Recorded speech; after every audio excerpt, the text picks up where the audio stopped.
All right, Diane Furchtgott-Roth with us right now, Morgan Ortagus as well. Diane, first to you. Did the president ease some of that tension, or did he compound it? What do you think? I think he definitely compounded the tension. I think that, first of all, Brits don't like American presidents coming over and telling them what to do. And also, I think he mischaracterized the situation. He said Britain would be stronger if it remained in the EU. And a lot of people argue with that, because look at the growth in the EU. It's about 1% or less. It's less than British growth. Bureaucrats in Brussels impose lots of regulations on the British people. It's not just a free trade zone.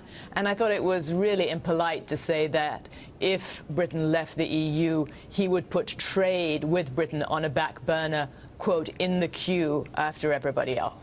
You know, Morgan Ortagus said that one of the things that's been very difficult for the president on this tour, beginning with Saudi Arabia and trying to ease a lot of the tension over this 28-page report that's not been released that shows potential Saudi involvement in the 9/11 attacks, and then the ease concern that we're going to not only release those pages, but then allow victims' families in this country to sue the Saudis.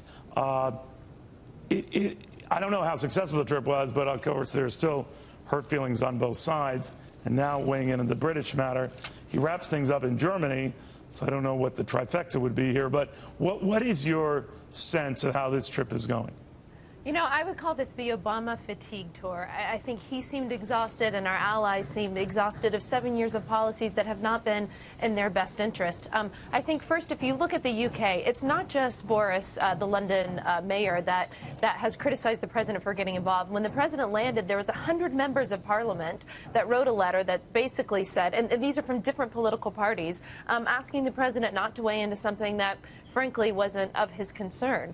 And of course, when he's talking about the trade deals, he will have left office, even if the EU votes in June to get out of, excuse me, if Britain votes to get out of the EU in June, he will have left office before there could be any ramifications on trade deals. So I think that that's a veiled threat that he really has no power to enforce.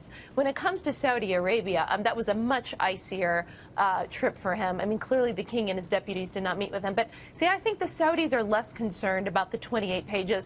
The deceased former foreign minister actually asked the U.S. government for those pages to be unclassified. And the lawsuit is something that, of course, that they're concerned about. But I think what they're much more concerned about is the Iranian nuclear agreement and the fact that the policies that this president has pursued over the past 7 years in the Middle East have emboldened their biggest, bitterest enemy in the Middle East. And so, yeah, but I should preface, Morgan, the king and his surrogates did meet with the president. Maybe you're talking about when he arrived at the airport. At the airport, yeah. I understand.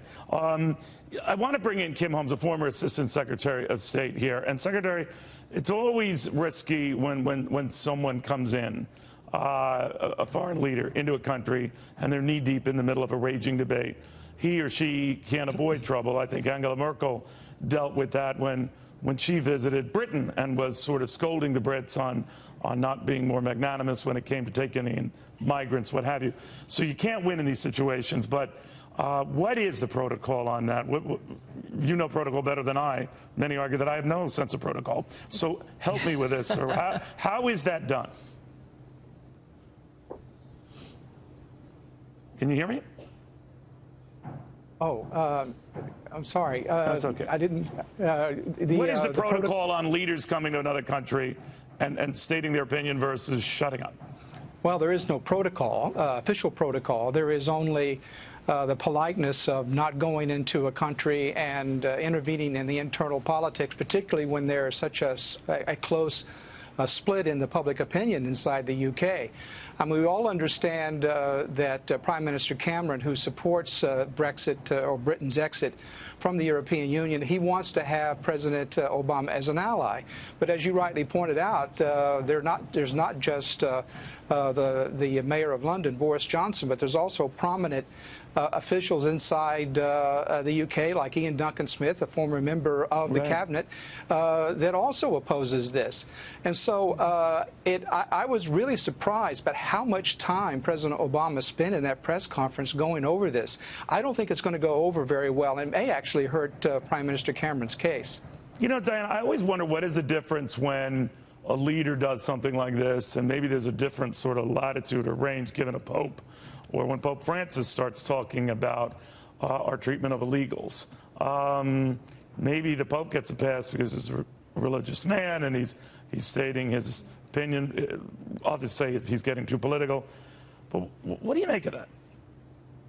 Yes, I think the Pope is generally given a pass because politics is not his main job. People understand he's going at the issue from a religious perspective. That's why he talks about helping the earth, helping immigrants. But when President Obama comes and does it, it's obvious that there is an agenda in mind. And it's obvious also that he does not have a strong grasp of the facts. I mean, Britain has a trade deficit with the EU. The EU would be crazy not to sign a trade agreement with Britain afterwards because Britain imports a lot more from the EU than it exports. And there are other former countries associated with Britain, such as Australia and New Zealand. It's difficult to import New Zealand lamb or Australian butter to Britain right now, and so there's other markets over there, there's other countries affected. Plus the whole migrant problem in the EU. It's clear that Britain brings more to the EU right now than it is getting from it.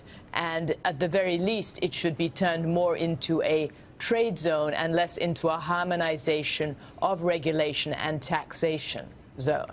All right, I want to thank you all very much.